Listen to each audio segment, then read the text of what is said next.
नमस्कार, जय हिंद, जय भारत। भारतीय अवाम ताकत दल अपने भारतीय भाई बहनों अर्थात अपने देश भारत की जनता अर्थात अपनी भारतीय अवाम से भारतीयता आधारित आपसी श्रद्धा, भारतीयता आधारित आपसी स्नेह, भारतीयता आधारित आपसी प्रेम, भारतीयता आधारित आपसी अखलाक मोहब्बत, भारतीयता आधारित आपसी सहयोग, भारतीयता आधारित आपसी सम्मान, भारतीयता आधारित आपसी एकता, भारतीयता आधारित आपसी भाईचारा तथा भारतीयता आधारित आपसी सद्भाव को समझने व इन्हें आत्मसात करके वैसा ही और उसी अनुसार आचरण एवं व्यवहार करने हेतु और इसके समस्त भारत में प्रचार प्रसार करने हेतु और इसकी अहमियत और महत्व को प्रत्येक देशवासी को समझाकर उसे अपनाते हुए वैसा ही और उसी अनुसार आचरण एवं व्यवहार करने हेतु और प्रत्येक देशवासी को अपना ही भारतीय भाई बहन मानकर, समझकर और अपनाकर उनके साथ वैसा ही और उसी अनुसार आचरण एवं व्यवहार करने हेतु सतत, सदैव और हमेशा अदब के साथ, आदर के साथ अर्ज करता है, विनती करता है। देखिए, एक बीजेपी की भारतीय जनता पार्टी के सिपा सालार हैं अश्विनी उपाध्याय, अपने को सुप्रीम कोर्ट का अधिवक्ता लॉयर बताते हैं और किस तरह से माहौल बनाते हैं। वो माहौल बनाने के तरीकों पर आप जब गौर करेंगे तो बीजेपी की मानसिकता का भी पता चलेगा, उसको भी आपको एक अंदाज आएगा, जो कि इस देश में एक झूठे राष्ट्रवाद का माहौल बनाई हुई है। देखिए, इसमें स्थिति दो है। इसमें जो है, जो भारत के अंदर की जो दुश्मन ताकतें हैं और खास करके जो ज्यादा भयावह है, इस देश के लिए खतरनाक हैं, वो है राजनीतिक पार्टियों के भेष में। और जो इस देश की सबसे खतरनाक पार्टी है वो है आपकी जीएनपीसी, गांधी नेहरू परिवार चांडाल चौकड़ी काकस, और ये कम्युनिस्ट वाले इस देश के लिए बहुत ही खतरनाक है। और देखिए, विडंबना देखिए, पूरा का पूरा मीडिया इन दोनों को खतरनाक नहीं मानता है। जिस कांग्रेस ने और जिसकी स्थापना हुई थी अंग्रेजी सरकार की रक्षा के लिए, उसकी सुरक्षा कवच के लिए, उसके सेफ्टी वाल्व के लिए और उसके और आजादी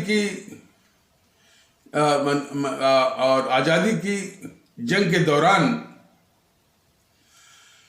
अंग्रेजी सरकार ने जो है अपने किसी अंग्रेज एवं ह्यूम के द्वारा जिसकी स्थापना की है, और कौन ह्यूम, जिसने हमारे जो प्रथम क्रांति थी स्वतंत्रता संग्राम की 1857 में, वो ह्यूम जो कि इटावा का एक कलेक्टर था, तो उसमें अंग्रेजी सरकार का इंटेलिजेंस ऑफिसर था। इसने हमारे हजारों क्रांतिकारियों की हत्या करवाई। हमारे देश के सभी आदरणीय भारतीय भाई बहन जाने कि ये इस कांग्रेस का जो संस्थापक है ह्यूम, हमारे हजारों 1857 क्रांतिकारियों का हत्यारा है। तो हमारी आजादी की प्रथम क्रांति 1857 वाली, उसके हजारों क्रांतिकारियों का हत्यारा इस कांग्रेस का संस्थापक है। ये हमारे सभी आदरणीय भारतीय भाई बहन जाने इसको। और अंग्रेजी सरकार ने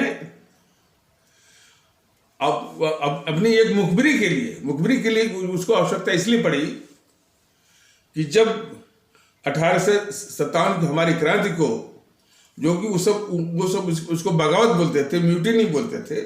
अब म्यूटिनी सिर्फ अंग्रेजी नहीं बोलते थे, ये कांग्रेसी जितने इतिहासकार हैं, जो कांग्रेसी चमचे इतिहासकार हैं, वो भी, यहां तक कि वो गद्दार जवाहरलाल नेहरू ने भी अपनी डिस्कवरी ऑफ इंडिया में इसको सिपाही म्यूटिनी कहा है, रिवोल्ट कहा है, वो गद्दार जवाहरलाल नेहरू। देखिए, ये देश को जानना बहुत जरूरी है। तो अंग्रेजी सरकार के ही शब्दावली में, उसकी भाषा में, या गद्दार जवाहरलाल नेहरू की भाषा में, यानी उस बगावत को, और जो कि हम भारतीय भाई बहनों के लिए तो वो हमारी आजादी की प्रथम क्रांति थी, तो उनकी शब्दावली के अनुसार जो बगावत को उन्होंने कुचला, बड़ी बेरहमी से कुचला। यदि एक गांव का एक भी व्यक्ति उस क्रांति में शामिल था, तो पूरे के गांव को अंग्रेजों ने फुकवा दिया था और उनको मार कर उनकी लाशों को उल्टा पेड़ों पर वो लटकवाया था।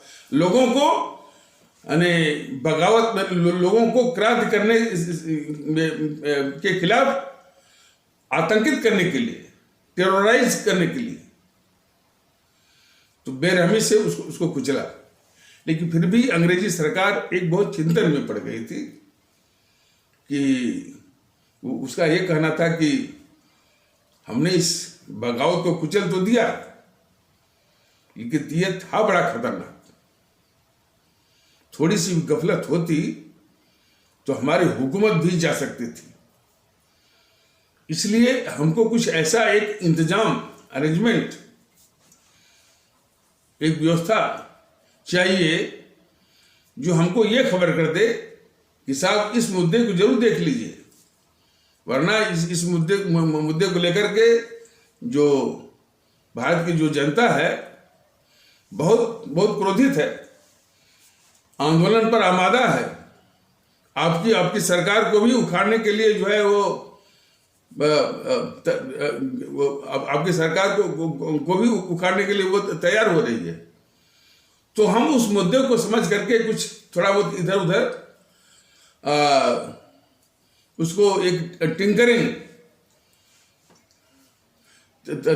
तरीकों से उस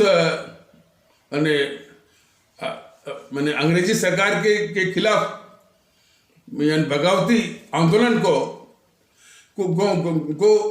कमजोर कर सकते हैं, डाइवर्ट कर सकते हैं, दबा सकते हैं। तो इस तरह की सूचना के लिए एक व्यवस्था उसको चाहिए। उस व्यवस्था में शामिल यहीं के लोग होंगे, भारत के लोग होंगे, भारतीय होंगे, लेकिन वो एजेंट रहेंगे अंग्रेजी सरकार के। तो इस तरह की जो विचित्रता है उसको समझने के लिए, बल्कि आप, और जैसा कि कुछ एपिसोडों में यह समझाया भी गया है कि जैसे मान लीजिए कोई फैक्ट्री है, कोई कारखाना है, तो उस फैक्ट्री या कारखाने का एक मालिक होता है और बाकी उसके कर्मचारी होते हैं। कर्मचारियों का एक नेता होता है, लेकिन वो नेता उस फैक्ट्री के मालिक का एजेंट होता है। कर्मचारी समझते हैं कि ये हमारे हितों का रक्षक है। वास्तविकता जबकि यह रहती है कि वह जो है फैक्ट्री के मालिक के हितों का रक्षक है और उसी का एजेंट है। ये दुविधा वो चलती रहती है। और जब किसी बात को लेकर के, किसी मुद्दे को लेकर के कर्मचारी जो है फैक्ट्री को बंद करने की बात करते हैं या हड़ताल पर जाने के लिए बात करते हैं, तो वो जो है फैक्ट्री मालिक का एजेंट, जिसे कर्मचारी अपना हितैषी मानते हैं, अपना नेता मानते हैं, वो जाके बोलता है कि अरे सर, ये थोड़ा बहुत मुद्दा आप देख लीजिए, बाकी मैं मना लूंगा, शांत करा दूंगा। ठीक यही गद्दारी की भूमिका इस कांग्रेस ने हमारे अंग्रेजों की गुलामी के वक्त आजादी की लड़ाई का मुखौटा पहने हुए यही गद्दारी इसने देश के साथ की है। और इतने बड़े तथ्य को कांग्रेस के या जीएनपीसी के गांधी नेहरू परिवार चंद्रा चौकड़ी काकस के चाटुकार इतिहासकार भी इस तथ्य को इन समन कबूल किया है, लेकिन थोड़ा मुलम्मेदार अल्फाजों में, मुलम्मेदार शब्दों में। वो कहा है कि इन समन कहा कि कांग्रेस पर एक तोहमत, एक आरोप, एक एलिगेशन लगता था कि कांग्रेस जो है अंग्रेजी सरकार की सेफ्टी वाल्व थी। वो सेफ्टी वाल्व से भी ज्यादा खतरनाक थी इस देश के लिए। और सेफ्टी वाल्व की भूमिका इस गद्दार मोहनदास करमचंद गांधी ने निभाई भी है।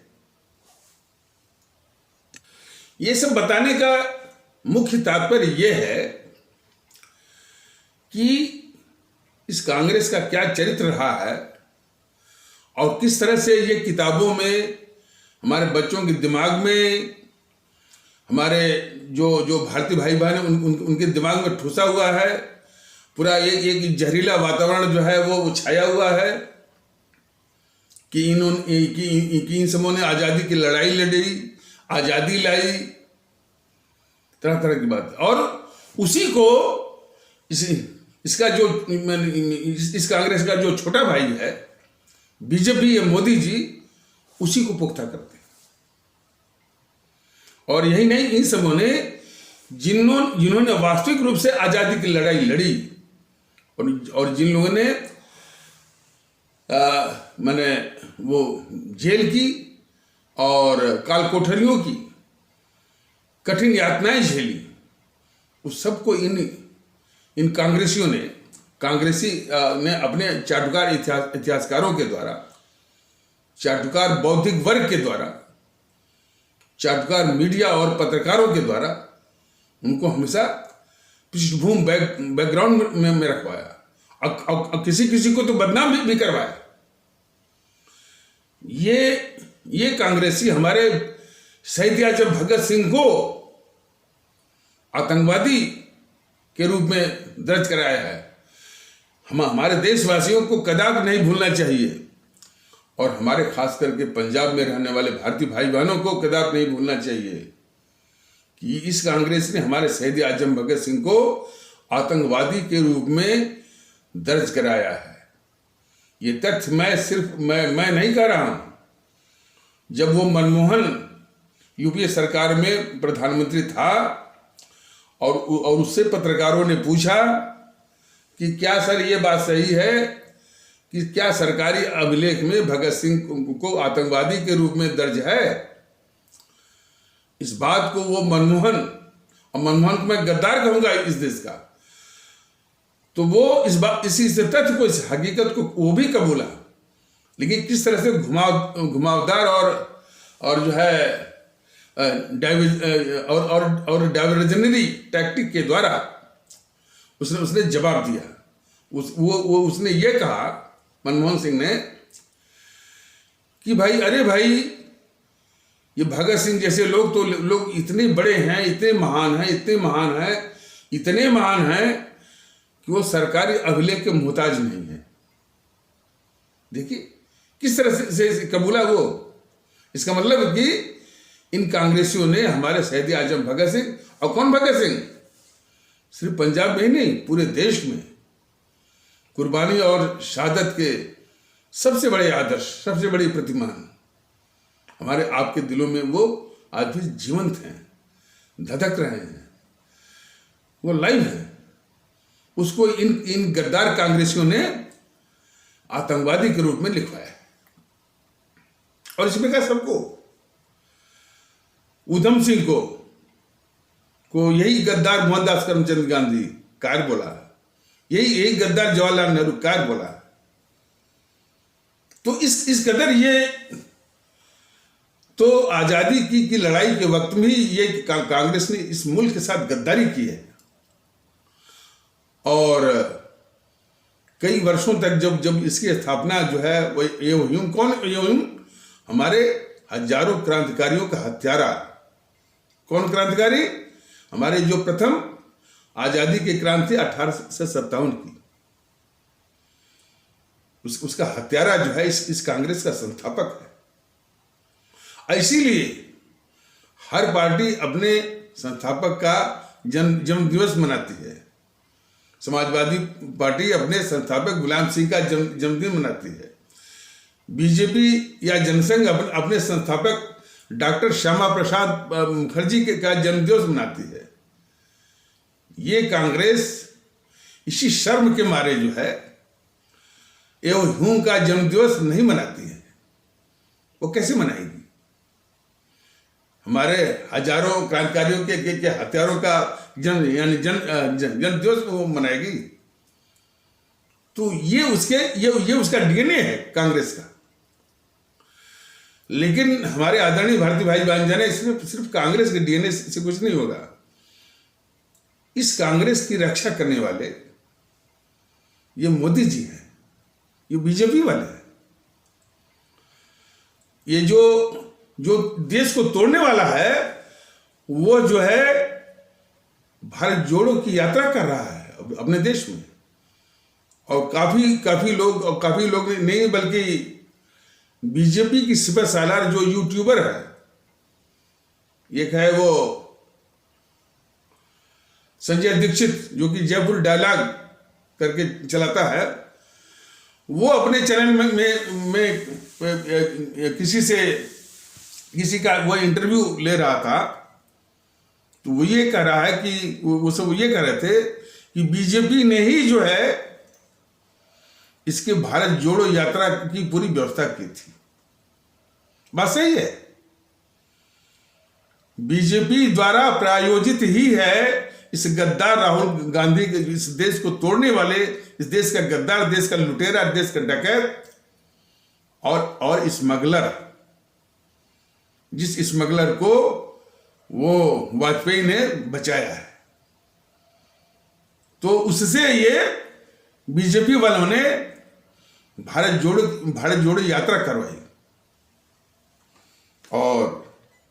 और कांग्रेसियों को, यानी जिनका जनाधार बिल्कुल मर चुका था, तो उनको एक कम से कम कहने भर को, सिर्फ कहने भर को, यथार्थ नहीं उसमें जीवन दान दे दिया कि ये गद्दार राहुल गांधी लोकप्रिय हो गया।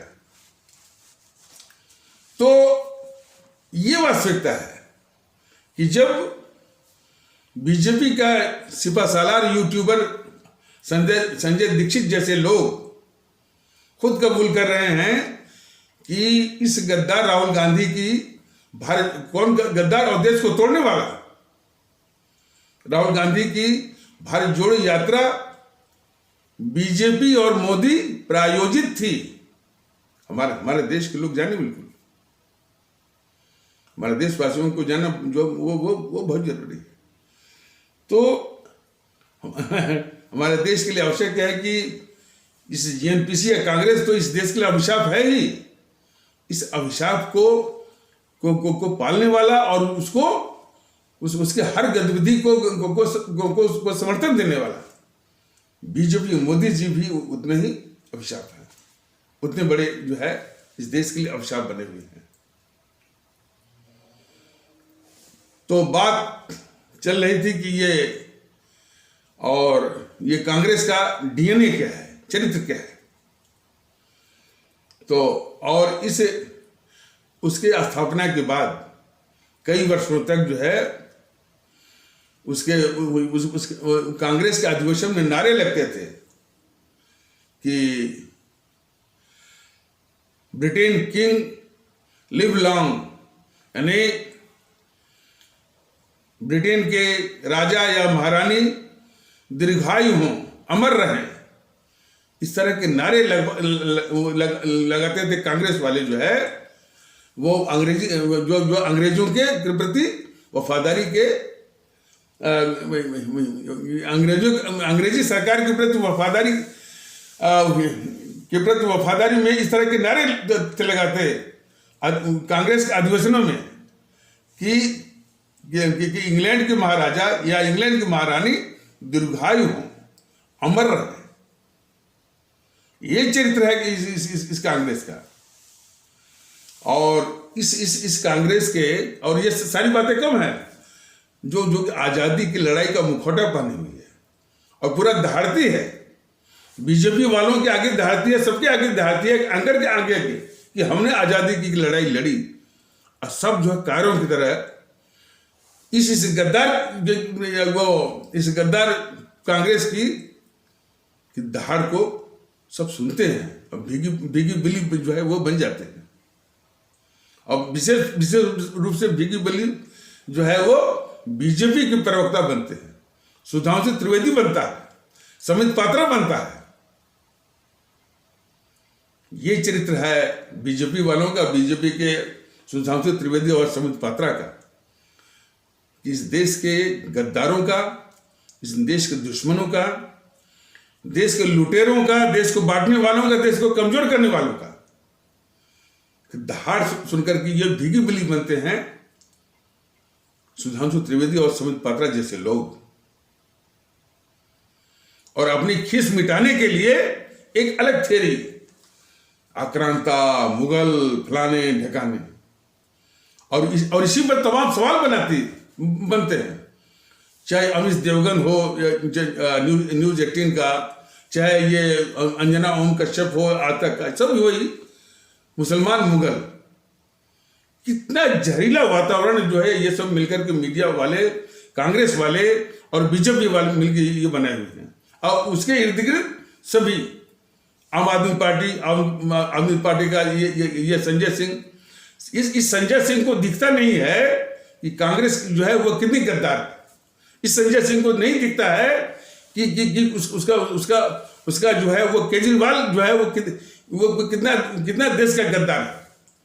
इस संजय सिंह को ये नहीं दिखता है कि उसका केजरीवाल ने भारत तेरे टुकड़े होंगे और भारत की बर्बादी तक जंग जारी रहेगी, उसका समर्थन किया था उसका केजरीवाल।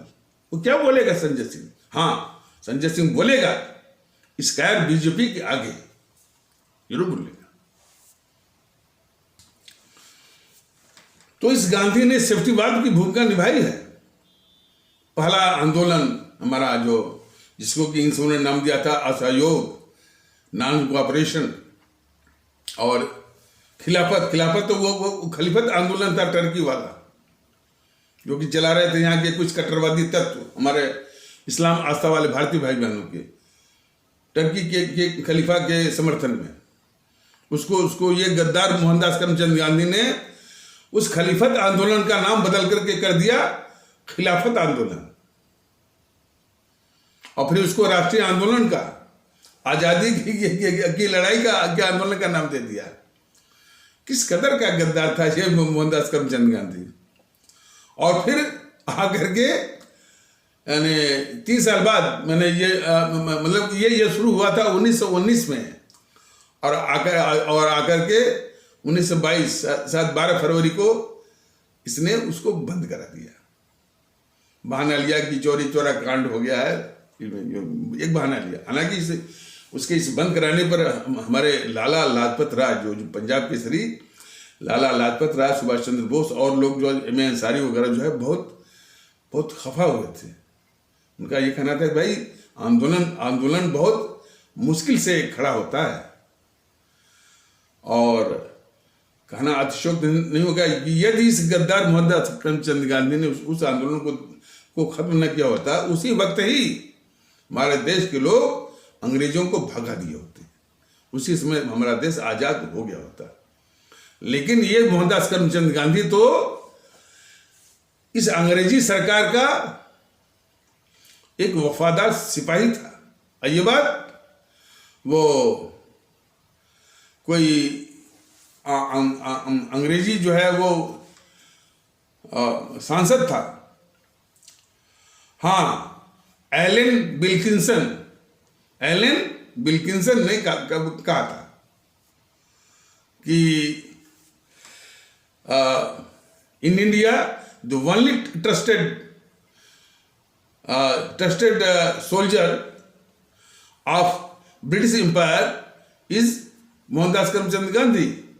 माना कि ब्रिटिश सरकार का एकमात्र भरोसेमंद वफादार सिपाही जो है मोहनदास करमचंद गांधी है। और जब तक वो भारत में है तब तक जो है अंग्रेजी हुकूमत को, अंग्रेजी सरकार को चिंता करने की जरूरत नहीं है। इस तरह की धारणा थी अंग्रेजी सरकार के और अंग्रेजों की। इसकी जो मैंने इस मोहनदास करमचंद गांधी की अंग्रेजी हुकूमत के प्रति वफादारी की, और इसको सब उन्होंने कहा कि ये आज़ादी की लड़ाई लड़ रहा था और इसी ने दे दी हमें आज़ादी बिना खड्ग बिना ढाल। क्या झूठ जो है, किस कदर का झूठ जो है हमारे देशवासियों के दिमाग में ये ठुसा हुआ है। और जैसे मैंने बताया था कि जब भंग हुआ था, भंग माने पार्टीशन ऑफ बंगाल, पहले बंगाल को बांटा गया था।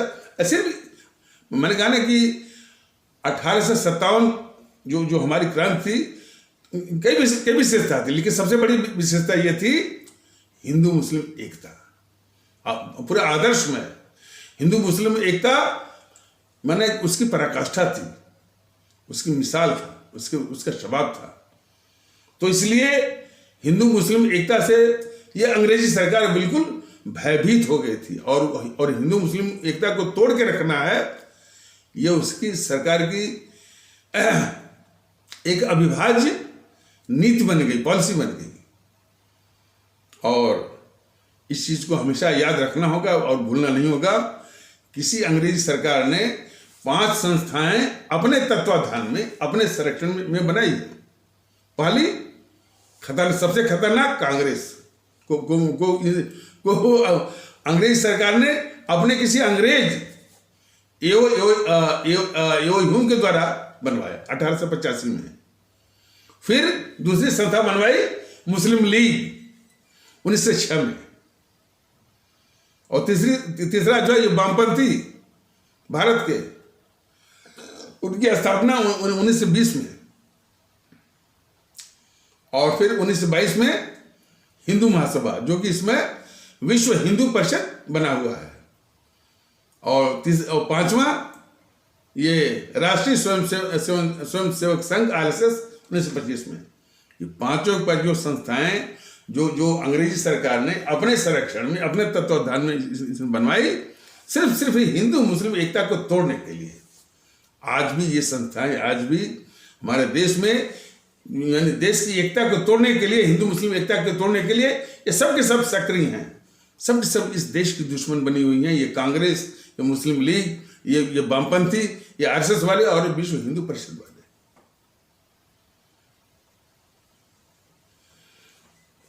सिर्फ जो है हमारे देश की एकता, और कौन सी एकता? भारतीय एकता।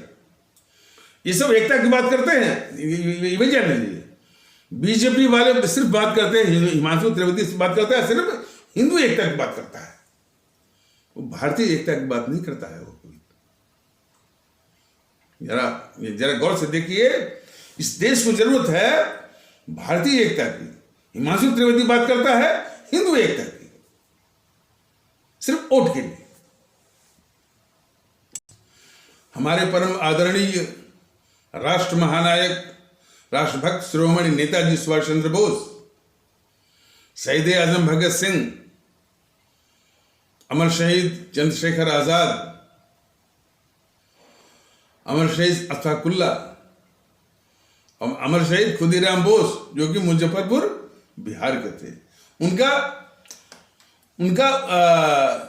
उनका वर्णन विशेष रूप से महत्वपूर्ण और उल्लेखनीय है। क्यों? कि वो सबसे कम उम्र में उन्होंने अपनी शहादत दी है। शायद 18 वर्ष से कम ये विशेषता रही हमारे खुदीराम बोस जी का, जो कि मुजफ्फरपुर बिहार के थे। सुब्रमण्य भारती जी जो है तमिलनाडु के थे। रानी लक्ष्मीबाई तो खैर झांसी की थी। रानी चंद्रिमा, हमारी अमर शहीद रानी चंद्रिमा कर्नाटक की थी। और हमारी अमर शहीद रानी गडेलियू नागालैंड की, और इस प्रकार और भी रहे। मैंने तो कई बार बताया है, 7 लाख हमारे अमर शहीद इसी तरह से देश की आज़ादी में लोगों ने जान दी है। और वहीं दूसरी ओर ये कांग्रेसी चमचे जो है वो अंग्रेजी सरकार से दामादों की तरह जो है सेवा लेते रहे, और ये फैलाए हुए हैं कि जो है कि इन्होंने आजादी की लड़ाई लड़ी, और उसी झूठ को बीजेपी वाले भी ढकते हैं। देखिए, बीजेपी वाले जब से शासन में आए हैं, सत्ता पर काबिज हैं, साधन पर काबिज हैं, तंत्र पर काबिज हैं, वो बस इतना कर रहे हैं कि भाई इस आजादी की लड़ाई में सभी का हाथ है, मतलब कांग्रेस का भी हाथ है।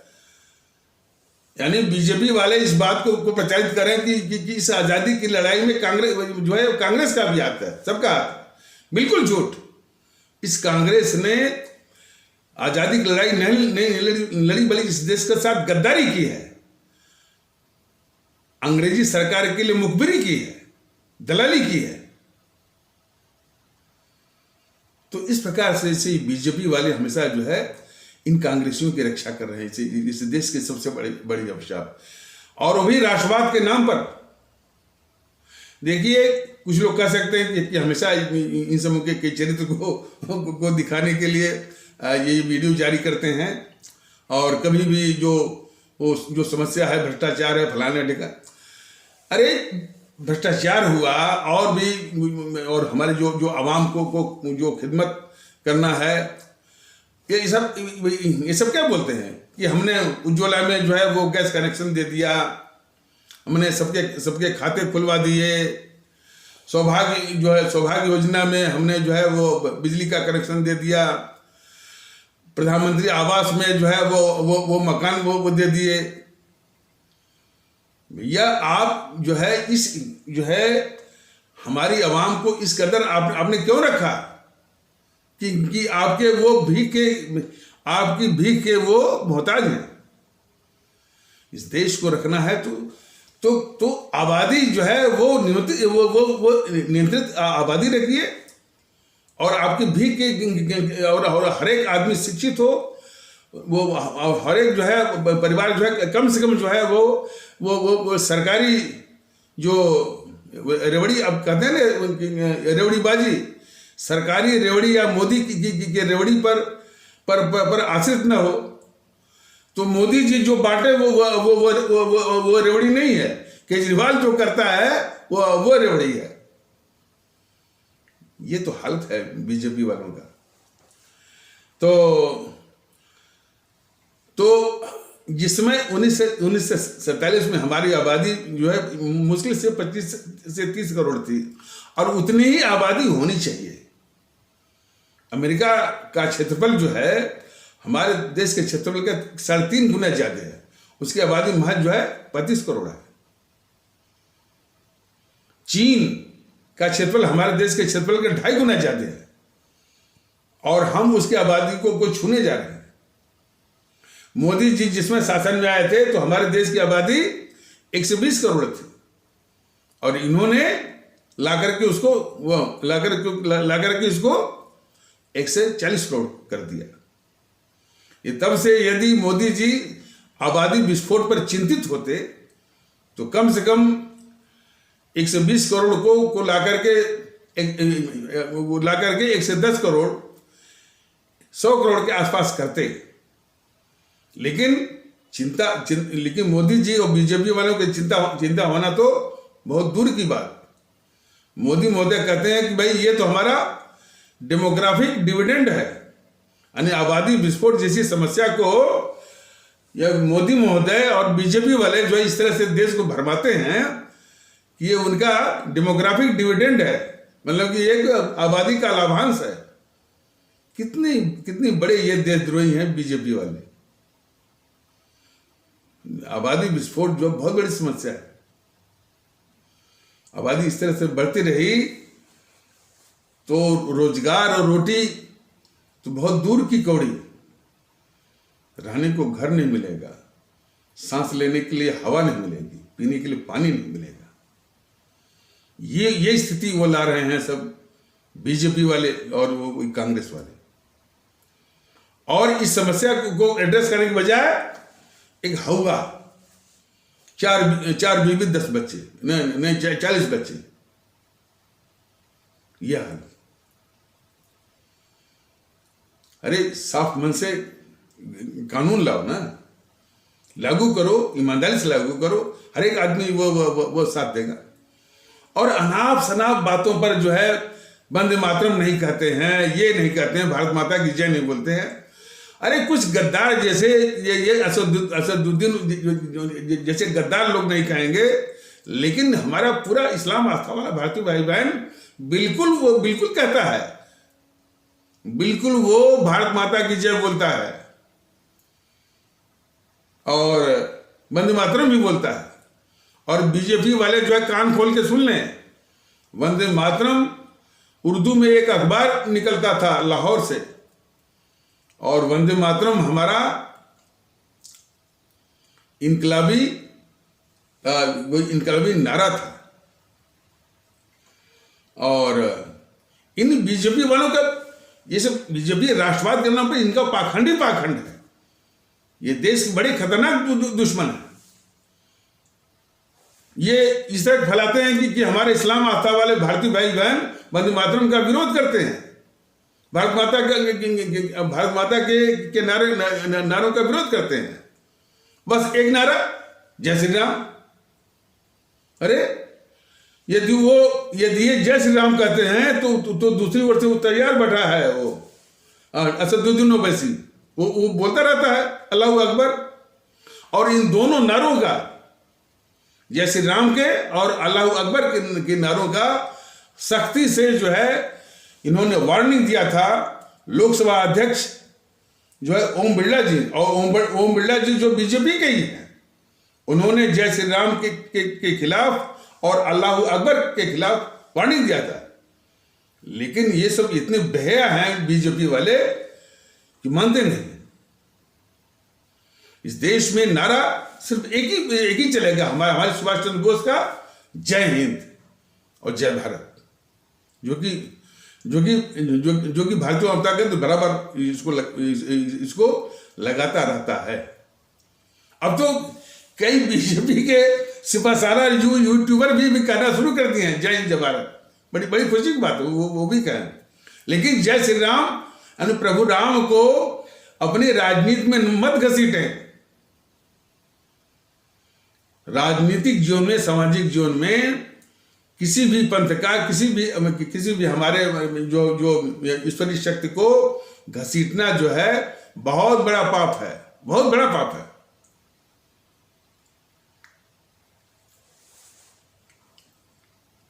तो वंदे मातरम को ले लीजिए। वंदे मातरम के लिए ये बीजेपी वाले क्या हवा बनाते हैं कि ये हमारे इस्लाम आस्था वाले भारतीय भाई बहन वो इसका विरोध करते हैं, ये हवा। जबकि वास्तविकता है कि भाई कि सिर्फ असदुद्दीन ओवैसी जैसे भारत विरोधी मानसिकता वाले बस, और उसी को बुलाते भी हैं, उसी को मीडिया में बुलाएंगे, उसी की चर्चा चलाएंगे, सिर्फ ये दिखाने के लिए कि हमारे पूरे इस्लाम आस्था वाले भारतीय भाई बहन इसका विरोध करते हैं। ये चाल है, ये साजिश है बीजेपी वालों की। और इनकी दुष्टता और तो देखिए, वंदे मातरम हमारा आजादी की जंग के दौरान हमारा एक इनकलाबी नारा था। ये हमारे सभी भारतीय भाई बहन जानते हैं। जब अंग्रेज यहां से गए तो हमारा देश का राष्ट्रगान, मतलब नेशनल एंथम बनने की पूरी पात्रता हो रखता था। लेकिन ये गद्दार जवाहरलाल नेहरू वंदे मातरम को राष्ट्रगान, नेशनल एंथम इसलिए नहीं बनने दिया। इसने राष्ट्रगान उसको बनाया जो अंग्रेज जो किंग था जॉर्ज पंचम, उसकी चमचागिरी में जो अस्तुति गान गाया गया था जनगण मन, उसको इस गद्दार जवाहरलाल नेहरू ने राष्ट्रगान बनवाया। तो जनगण मन जो है कभी भी राष्ट्रगान की पात्रता नहीं रखता है, नहीं रखता है। उसकी पात्रता राष्ट्रगान की सिर्फ वंदे मातरम रखता है। अब सवाल उठता है कि इस मोदी महोदय को 9 साल होने जा रहे हैं, बीजेपी वाले हवा बनाते हैं कि हमारे इस्लाम आस्था वाले भारतीय भाई बहन इस वंदे मातरम का विरोध करते हैं, लेकिन ये बीजेपी खुद इस वंदे मातरम को राष्ट्रगान का दर्जा देने के लिए वो तैयार नहीं है। फिर वो गद्दार जवाहरलाल नेहरू के ही पद चिन्हों पर चल करके इस वंदे मातरम का ये अपमान कर रही है बीजेपी। ये थोड़ा भी वंदे मातरम के प्रति इसके थोड़ा भी सम्मान होता तो उसको राष्ट्रगान का, नेशनल एंथम का दर्जा ये सब बीजेपी वाले दे दिए होते। तो ये बड़े पाखंडी हैं और बहुत खतरनाक दुश्मन है इस देश के बीजेपी वाले। अरे छोटी सी बात, मुगल सराय का नाम बदल करके दिन चूंकि मुगल लिखा हुआ है, इसलिए ये हमेशा इतने कट्टरवादी हैं। जहां मुगल लिखा रहेगा, जहां इलाहाबाद लिखा रहेगा, बस उसको बदलेंगे। इतने खतरनाक। और इतना ही नहीं, जब यही योगी ने बदला, इलाहाबाद का नाम बदल प्रयागराज, इस योगी को गद्दार मोतीलाल नेहरू नहीं दिखा, जिसके नाम पर वो मोतीलाल नेहरू इंजीनियरिंग कॉलेज है, बदलो उसको। लेकिन नहीं, गद्दारों के प्रति वफादारी, देश के गद्दारों के प्रति बीजेपी की वफादारी, यह है इनका राष्ट्रवाद।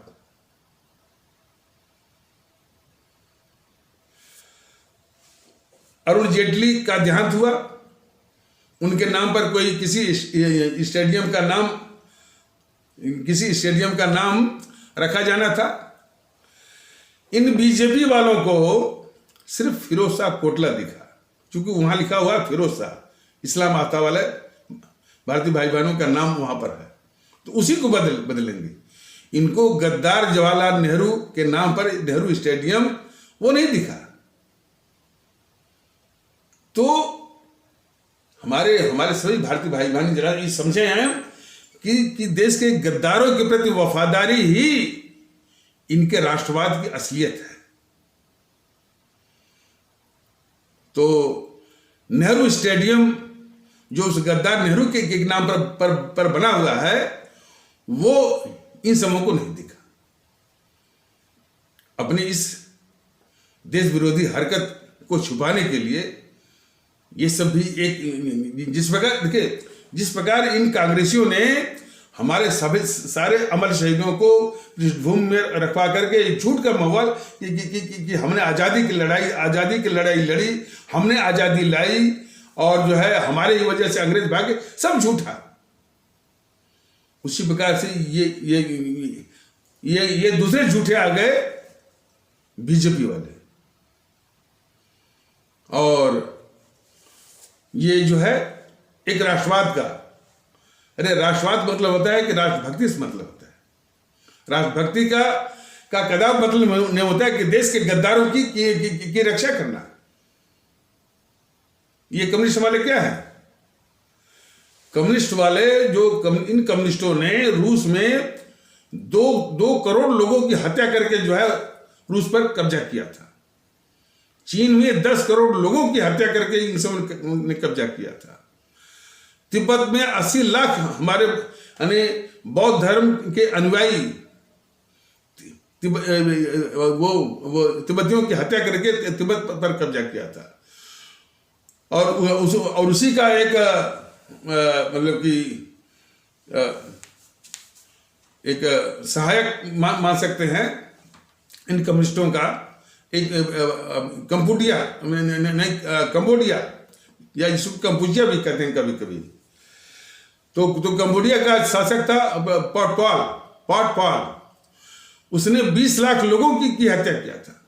और इन कम्युनिस्टों ने भारत में भी, जब इनका शासन था पश्चिम बंगाल में, 38 साल के लगातार शासन में 50,000 लोगों की हत्या, भारत में हत्या और गुंडागर्दी, यही है कि कम्युनिस्टों का। और केरल में भी 10,000 राजनीतिक हत्या। इतने बड़े अभिशाप हैं। इन कम्युनिस्टों को ये पालते भी हैं और इनके आगे ये भीगी बिल्ली भी बनते हैं। अब कभी देख लीजिए, सुधांशु त्रिवेदी हुआ, चाहे ये सुमित पात्रा हुआ, इन कम्युनिस्टों के आगे ये भीगी बिल्ली बनते हैं और भीगी बिल्ली बन करके अपने खीस बिटाते हैं हमारे इस्लाम आस्था वाले भारतीय भाई बहनों को नीचा दिखा करके। ये इनका राष्ट्रवाद है। बीजेपी वालों की भारत विरोधी गद्दारी का नमूना तो हमारे आदरणीय भारतीय भाई बहन देखें। ये अमर शहीदों का, हमारे जैसे कि हमारे शहीद अमर शहीद जो हैं या हमारे परम आदरणीय राष्ट्र महानायक राष्ट्रभक्त शिरोमणि नेताजी सुभाष चंद्र बोस, हमारे शहीद आजम भगत सिंह, हमारे अमर शहीद चंद्रशेखर आजाद, हमारे अमर शहीद अशफाक उल्लाह, इनका नाम कभी नहीं लाते हैं। सब सिर्फ इन देश के दुश्मन कांग्रेसियों को बचाने के लिए, उसके रक्षा में एक साजिश के तौर सिर्फ नाम सिर्फ दो ही कर लाएंगे, गोडसे का और सावरकर का। इसलिए कि गोडसे सावरकर का नाम आते ही ये कांग्रेसी जो है इस बीजेपी के ऊपर आक्रामक हो जाते हैं। और ये बीजेपी जो है इन गद्दार कांग्रेसियों के द्वारा अपने ऊपर आक्रामक होने का, अपने ऊपर आक्रामक होने देने का साजिश करती है ताकि उसकी रक्षा होती रहे, सावरकर को और गोडसे को। बाकी और यदि ये हमारे सुभाष चंद्र बोस को ही लाते कम से कम, तो नेहरू की क्या विसात है। इस गांधी की भी अच्छी तरह से बखिया जो है इसकी मोहनदास करमचंद गांधी की भी बहुत अच्छे से बखिया उधड़ जाती, लेकिन सुभाष चंद्र बोस की कथा पर नहीं लाएंगे। और खास करके हमारे सुभाष चंद्र बोस का जो उनका वृत्तांत है और उनकी देशभक्ति की जो कथाएं हैं, जो गाथाएं हैं, उसमें हमारे इस्लाम आस्था वाले भारतीय भाई बहनों और खास करके जो उसमें आजाद हिंद फौज में जो योगदान है, क्योंकि वो चीज उसमें शामिल है।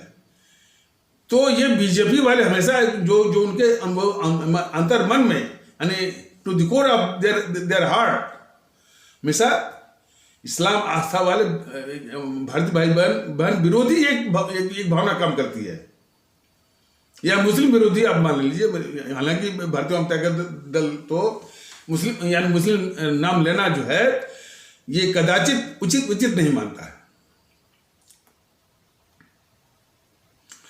तो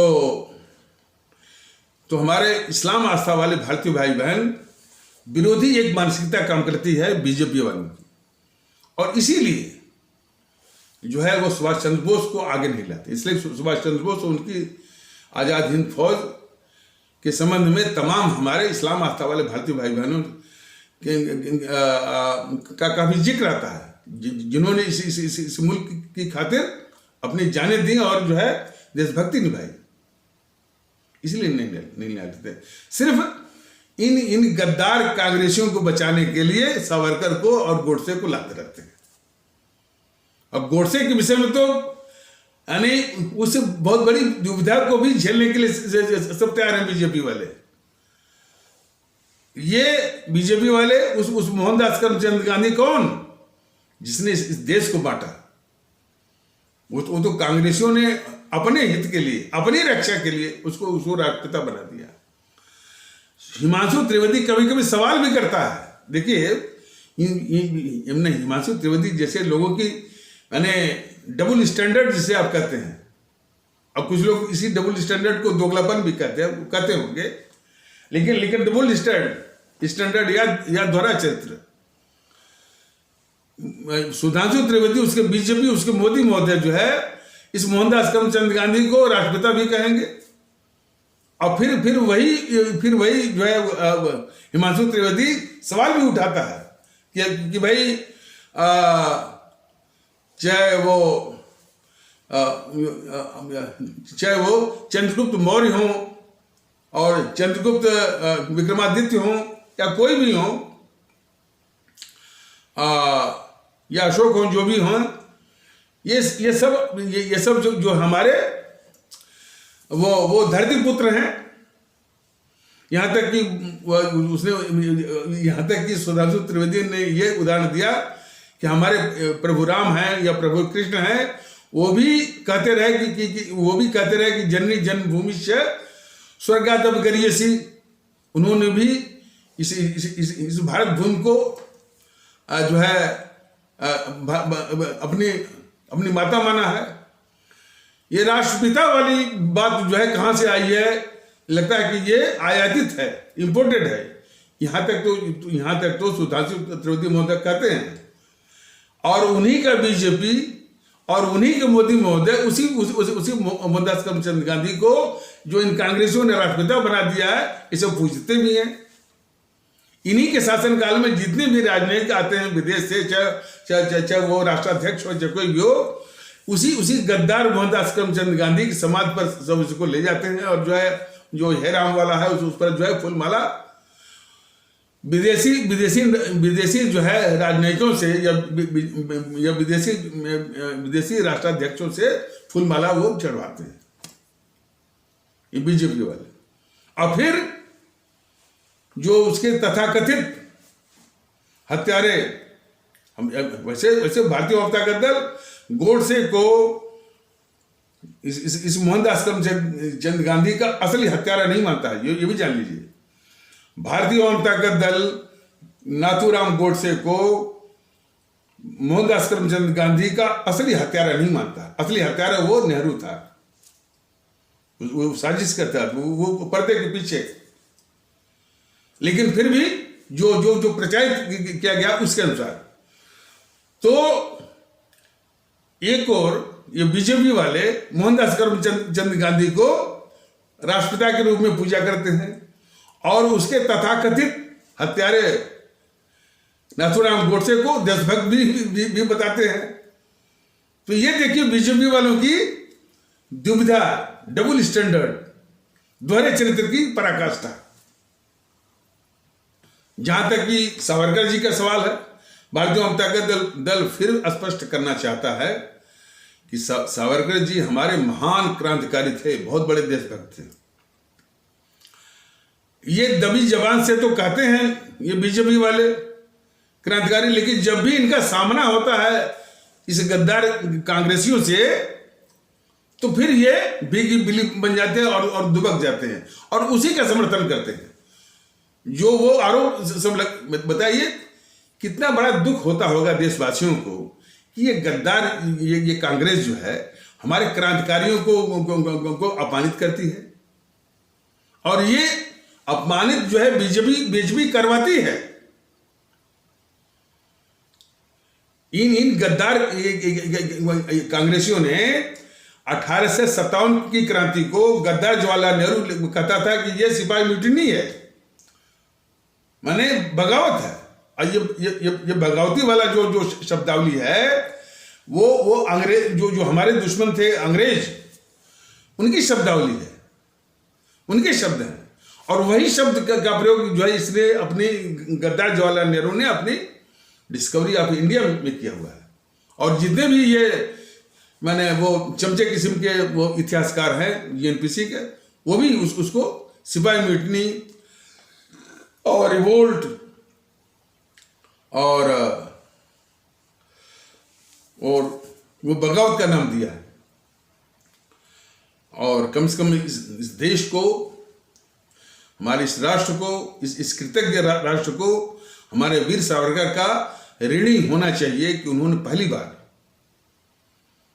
और वो भी लिखित रूप में और सार्वजनिक रूप से, 1857 की लड़ाई को आजादी की प्रथम आजादी की जंग जो है, आजादी की प्रथम लड़ाई का या जंग का नाम दिया है।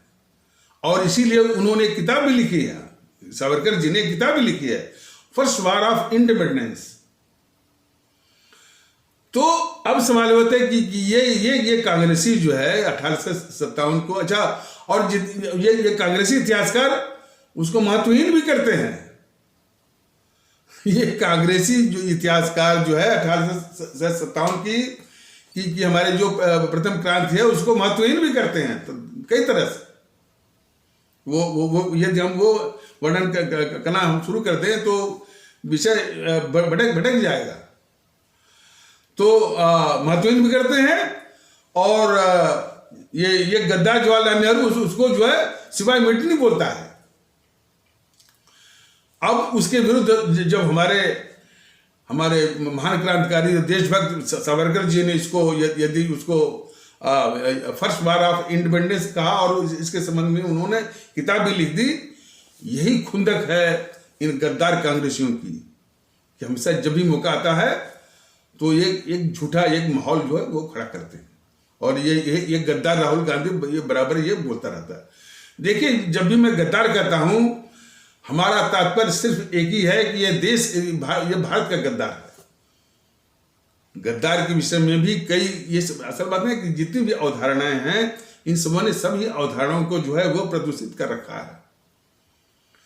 कांग्रेसियों के हिसाब से गद्दार वो है, देखिए, गद्दार और वफादार जो नेहरू परिवार के प्रति भक्ति दिखाए वो देशभक्त है, और जो नेहरू परिवार के प्रति देशभक्ति न दिखा पाए वो देश का गद्दार है।